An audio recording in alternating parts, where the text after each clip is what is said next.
Hello बच्चों, आज हम लेके आए हैं ज्योग्राफी का चैप्टर 4 जिसका नाम है क्लाइमेट। तो क्लाइमेट चैप्टर में अगर हम देखें तो सबसे पहले टॉपिक है वह वेदर और क्लाइमेट।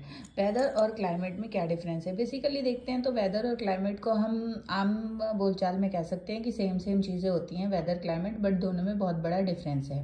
वेदर की बात करें तो वेदर जो है वो refer to the state of the atmosphere over an area to any given point of the time. किसी एक पर्टिकुलर पॉइंट पे उस एरिया का एटमॉस्फेयर कैसा है उसको हम वेदर कहते हैं, किसी एक पर्टिकुलर टाइम पे।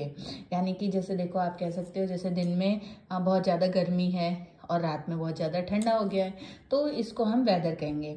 लेकिन अगर हम क्लाइमेट की बात करें तो क्लाइमेट जो है वो sum of weather condition over a large area for a long period of time. एक बहुत लंबे पीरियड में, एक बहुत बड़े एरिया का एक बहुत लंबे पीरियड में जो भी एटमॉस्फेयर है उसको हम क्लाइमेट कहते हैं। तो यहाँ पे दोनों में काफ़ी डिफरेंस है। इसको आप और ज़्यादा क्लियर समझने के लिए आप मेरी लॉन्ग वीडियोस देख सकते हो। उसके बाद आता है elements of weather and climate. अगर हम दोनों के एलिमेंट्स देखें तो लगभग दोनों के एलिमेंट्स जो हैं वो सेम हैं। जैसे टेम्परेचर हो गया तो टेम्परेचर जो है वो वेदर का भी एलिमेंट है, क्लाइमेट का भी है। एटमॉस्फेरिक प्रेशर हो गया, विंड हो गया, ह्यूमिडिटी हो गया और प्रेसिपिटेशन हो गया। प्रेसिपिटेशन मीन्स बारिश। तो ये इसके कुछ वेदर और क्लाइमेट के कुछ एलिमेंट्स है। इसके बाद एक और चीज़ है बच्चों जो मैंने यहाँ नहीं लिखी है, फैक्टर अफेक्टिंग क्लाइमेट और इंडियन क्लाइमेट। तो अगर हम फैक्टर अफेक्टिंग क्लाइमेट को देखें तो इसमें आपके कुछ चीज़ें आती हैं, जैसे कि आपका आ गया लैटिट्यूड्स आ गया, एल्टीट्यूड्स आ गया, प्रेशर एंड विंड सिस्टम आ गया, डिस्टेंस फ्रॉम सी आ गया, ओशन करंट्स आ गया, रिलीफ आ गया। तो ये कुछ ऐसी चीज़ें हैं जो कि क्लाइमेट को अफेक्ट करती हैं। अब अगर हम बात करें इंडियन क्लाइमेट को अफेक्ट करने वाले फैक्टर्स, तो वो आपके आ गए latitude, altitude, pressure and wind, pressure and surface wind आ गया, अपर एयर सर्कुलेशन आ गया, वेस्टर्न साइक्लोनिक डिस्टर्बेंस आ गया, ट्रॉपिकल साइक्लोन्स आ गए।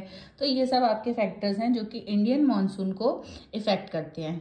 तो इसके बाद आपकी बुक में जो है कुछ मैकेनिज्म भी दे रखा है मानसून का, तो आप मैकेनिज्म भी देख सकते हैं, पढ़ सकते हैं। आप मेरी लॉन्ग वीडियोस में जा कर के मैकेनिज्म अच्छे से देख सकते हैं कि मानसून जो आता है, मानसून के आने के लिए जो इम्पोर्टेंट मैकेनिज्म है वो क्या है, मैं थोड़ा सा बता देती हूँ। सबसे पहले है heating and cooling of land and water are differential. मतलब जो प्रॉपर्टी होती है लैंड और वाटर की, हीटिंग और कूलिंग की, वो दोनों की अलग अलग होती है। उसके बाद है intertropical convergence zone shifted on the position उसकी इंटरट्रॉपिकल कन्वर्जेंस जोन की जो पोजिशन है वो चेंज हो जाती है। उसके बाद थर्ड है आपका presence of high pressure east of Madagascar के पास जो है हाई प्रेशर बन जाता है। तिब्बतन प्लेट्यूज जो है वो गर्म हो जाते हैं और वेस्टर्ली जेट स्ट्रीम्स जो है उसका मूवमेंट भी चेंज हो जाता है। तो यहाँ पे मैं ज़्यादा लॉन्ग में नहीं बताऊंगी। यहाँ पे आपको लॉन्ग में अगर डिटेल में पढ़ना हो तो आप लॉन्ग वीडियोस में देख सकते हैं। इसके बाद हम करेंगे सीजन्स की बात। तो सीजन्स में आता है द कोल्ड वेदर सीजन, जिसको विंटर सीजन कहते हैं, जो भी चल रहा है। Hot weather season, summers, advancing monsoon और रिट्रीटिंग मानसून। तो कोल्ड वेदर सीजन जो है वो नवंबर से स्टार्ट होता है और ये फेब तक चलता है।